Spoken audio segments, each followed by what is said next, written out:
All right, I am going live. I am waiting for YouTube to catch up with me and Facebooky. Good afternoon, everyone. Good afternoon.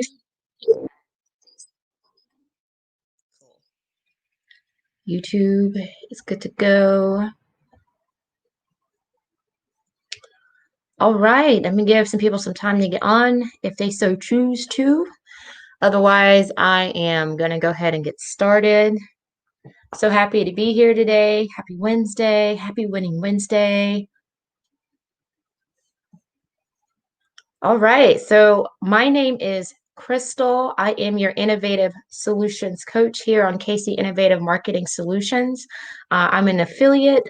I'm an entrepreneur, and I like to coach people with mindset as well as affiliate marketing, how I was taught, how I learned it, how I apply it. And I'm just sharing with you guys. So I'm glad you guys are here. It's 2 p.m. Every Wednesday at 2 p.m. Eastern Standard Time. I do weekly lessons.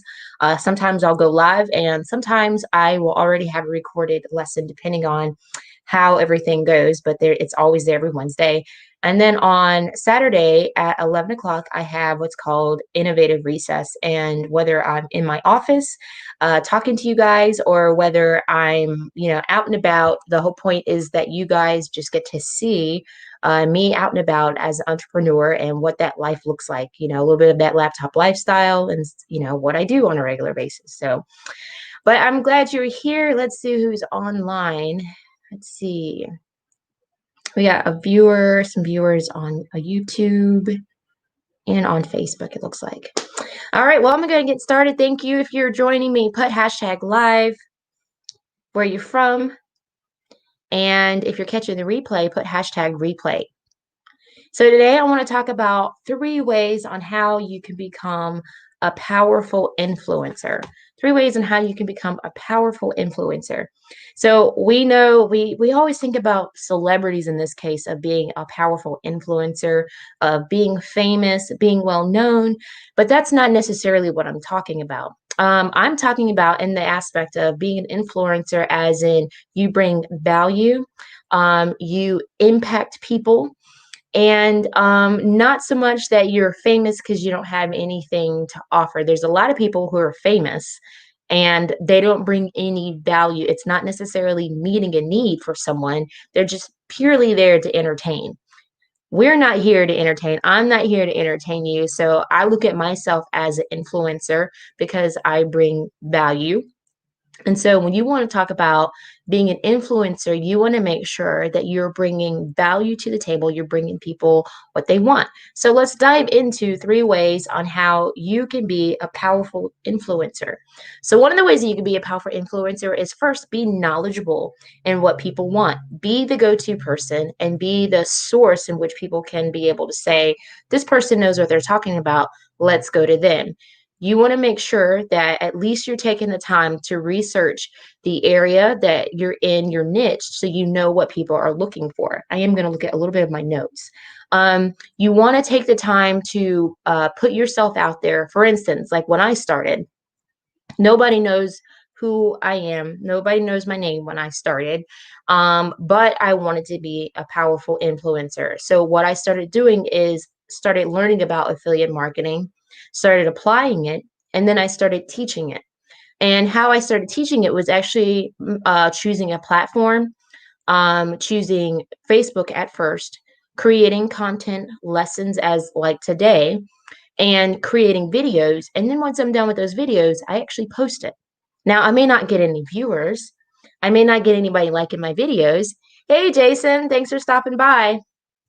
I may not get any viewers, but the point is that I put it out there so that way, whenever someone does come up on my page, they will see that there's some content on my page and they're like, okay, this Crystal chick is here, and she has some pretty good information. And another example I have is I have WordPress, and I like to blog on there. And for quite some time, I would just blog and do like weekly lessons, bring some value and some context on there. And I mean, there's nobody leaving any comments. Well, all of a sudden, I get some people who have encountered my website, and it's like, wow, I didn't know that um, your blog page existed. I actually like what I see here. I'm going to bookmark your page. Thank you for the information you provided. Or there was actually something I read that actually resonates with what I'm looking for, what I'm going through. And that's that. So at that point, because I just was consistent in just posting, whether people didn't know my name, didn't know me, I was still consistent and posting value, giving value to the people, that the community, my niche in the marketplace. And it turns out that someone actually started following me because they liked what they have. And so I have the same, it reflects the same way here on Facebook, because when I started off my business page, I didn't necessarily have anyone following me. I didn't necessarily have anyone liking my page, but that didn't stop me from continuing to put my face out there because I want to be an influencer. So I want to bring value. I want to be a source, a place for a person to come to if they have questions, and be able to deliver. So I just post the content on there, and I just keep going and going and going. And then soon enough, someone's going to stop by. They're going to see my content. They're going to like it, and they're going to want to follow me. So that's what I have. So that's one way to do it, is to go ahead and start putting yourself out there. Go ahead and start providing value. Don't so much wait on you getting an audience. That'll actually come later when you prove that you are consistent and they can see that you're someone who means what they say, and they say as they do. Let's see, who else do we have on here?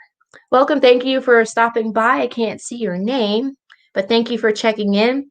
Number two, how you can establish yourself as an influencer is be willing to give recommendations.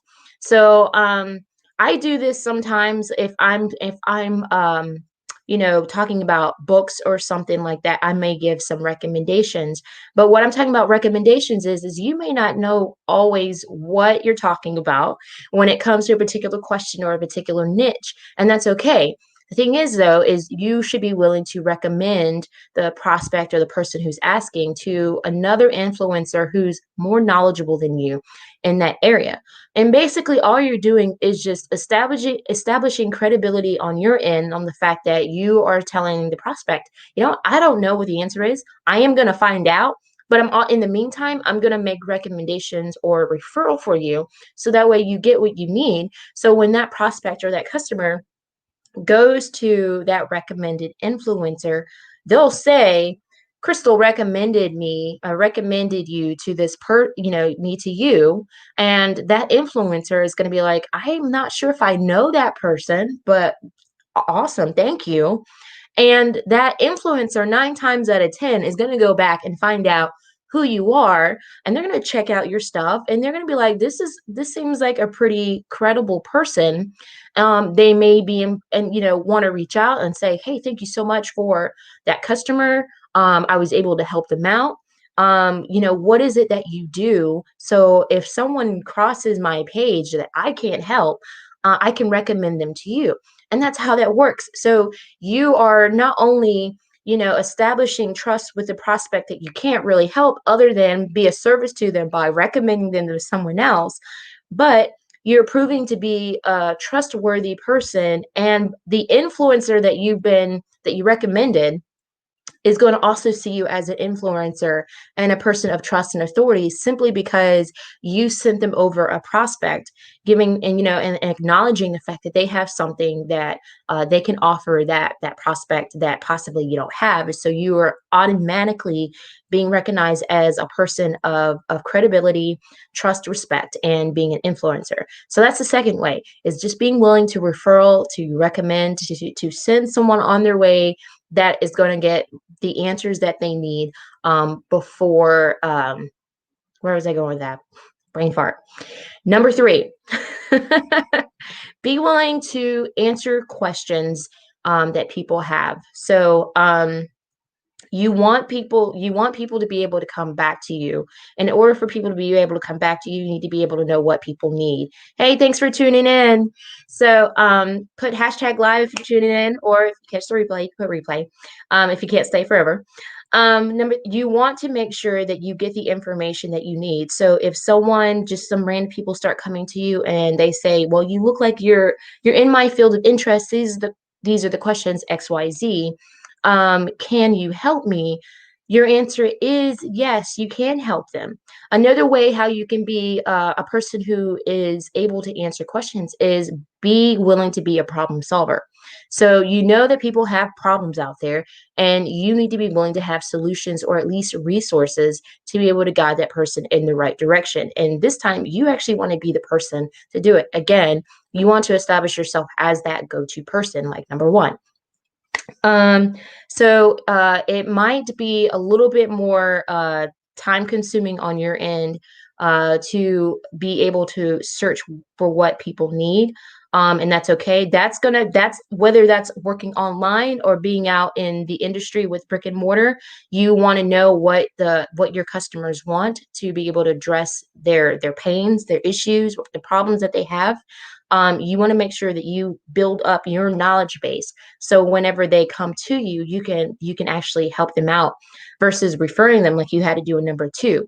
But number three really puts you in the place of power, and by the end of the day, that's the main goal. So we're not really focused on, right at this point, on being an influencer who's making money. That actually comes later when you're more consistent with one, two, and three, of being able to be the go-to person, because you know the information as far as it appears on the outward side, based on your context, based on the platform you're using, based on your profile, based on your videos, whatever you have on the outward side, it appears that you are the right go-to person.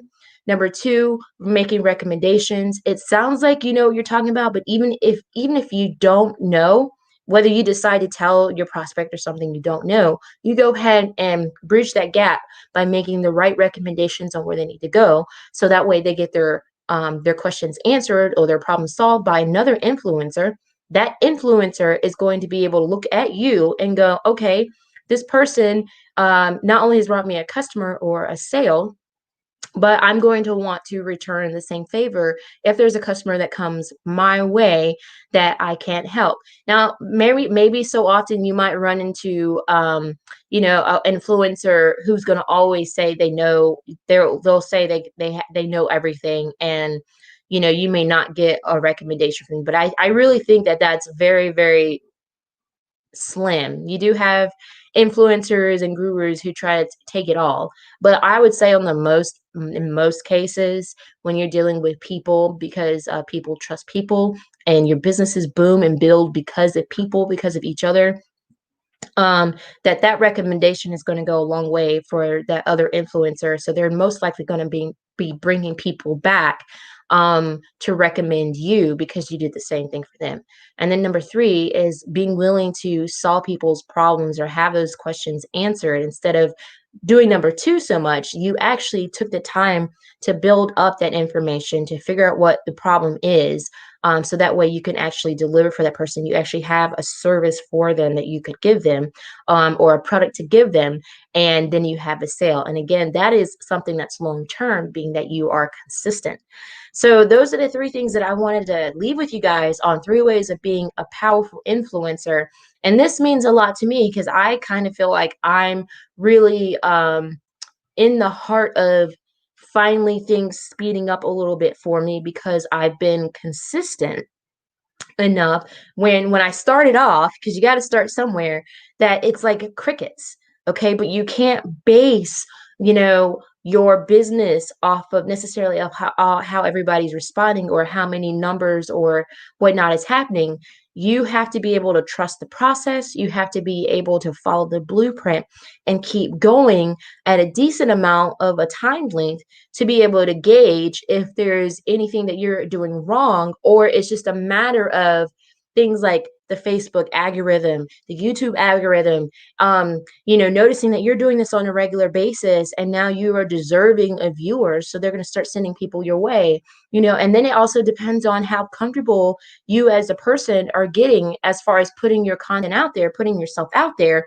Are you sharing yourself? I know with me starting off, I'll be honest, I was totally comfortable putting my stuff up on Facebook, but I hadn't really gotten to the place of necessarily um, sharing my stuff. And I won't say because I was scared, but I really wanted to have a good value based and context and information for people. So when they came by my page, they were doing just as I said in number one, that it looks consistent, that I'm making videos consistently, that I'm showing up consistently, that I'm making posts consistently. And so that's why right off the back, I didn't just, necessarily send a bunch of invites to everybody, come like my business page, come follow me. Because what I find is, there's a lot of hype in the beginning. There's a lot of good intentions and goodwill in the beginning. And if you tell a lot of people like what you're doing, what your intentions are doing, and you don't deliver, then you got egg on your face, and like, what are you going to do about it? And there's ways to counteract it and fix it, but 9 times out of 10, most people don't. They just kind of look at it like, oh, well, that didn't work, that flopped, and then they quit or they go do something else. So me, I intentionally did not share it with other people. One, so I didn't create a false expectation for myself. So I was just focused on myself and making sure that I was learning what I needed to learn first, to be a better person and have self-development, then implementing it in my business and making sure that I was sticking to the blueprint, to then going, okay, now it's time to teach it. So I'm going to go ahead and put it on a video. I'm going to go ahead and do a lesson, a PowerPoint. I'm going to go ahead and put it out there. And it didn't matter if it was a fancy PowerPoint or a really crappy one that had the text background was a little weird looking or something. Like, I just put it out there. And as I got further along, I got better and better at it. But the whole point was the fact that if I decided to refer someone to my page, I didn't honestly care how good it looked. I just was excited that there was some real information on my page that was valuable. And of course, the information is pretty mainstream based. They could go somewhere and find other information. At the same time, I'm the one who's giving them a live video. And so more people are willing to watch a live video and listen to you and see your face than they are to read it off of Google or read it off of, some type of blueprint, affiliate blueprint. So those are the advantages you have whenever you make yourself known, you put your face out there. And that was what I was willing to do. And over time, it's a marathon, not a sprint. Over time, I started getting people tuning in and hanging out a lot longer. But even now, if I don't get any viewers or I don't have any likes, that's okay, because I'm still building my business, and I'm still. It doesn't matter that I love you guys matter to me, and but what I'm trying to say is that I don't base my success necessarily off the numbers, when I know that what I'm bringing brings value, and it's only a matter of the right person coming to my page because it's for them. So that's the thing that I have in the back of my mind. So that's how I become an influencer, is knowing that I'm consistent with the 3 points that I gave you of being the go-to person, not being afraid to be a person of recommendations. I've made several recommendations. I've made recommendations to other coaches, other people, other peer affiliates who know more than me. I'm a person who's willing to look at other affiliates programs. Like, if they're deciding to go into business themselves with their own affiliate program, and they have something that they want to offer me, or they want something me to look at, I'm willing to go over that information, because there might be something there that I don't know that I could actively apply to my business. So that's what I'm talking about, is now that I have that information of what I don't know, then I know that that's a person that I need to be sending someone else over, because they explain that a whole lot better than what I do. And they will get the solution that they need. And in the meantime, I'll go ahead and work on that. So the next time I'll be able to have that information. I won't necessarily be always referring someone over or recommending someone. I'll become to number three. I'll be the person that actually has the information, and therefore over time building trust with someone, and they're going to want to buy what I have. They're going to want to stick around. They're going to want to learn from me. So that's how that works on being a powerful influencer. So that is all that I have for you. I'm about 20 minutes in. I didn't know how long this lesson was going to be, but I actually really enjoyed it because it just made me kind of walk back down memory lane of how I got started, and in all of this. So that is all that I have for you guys. If you have any questions at all on how to be a powerful influencer, and you have questions, you want to be part of that, there's other things that we could talk about that you need to know in your journey of doing that. I'd be glad to talk to you about that. So if you have any questions, please put any comments down there. Please DM me if you have anything that you want to talk about. But it was a pleasure sharing with you guys. I will be seeing you guys on Saturday at 11 a.m. with Innovative Recess. And again, Innovative Recess isn't anything as long as like the weekly lessons. It could literally be anywhere from 2 minutes to 5 minutes of me just popping in and saying, hey, what's up? And that I love you guys, or something like that. So anyways, you guys have a great Wednesday, and I will be talking to you soon. Thanks for tuning in.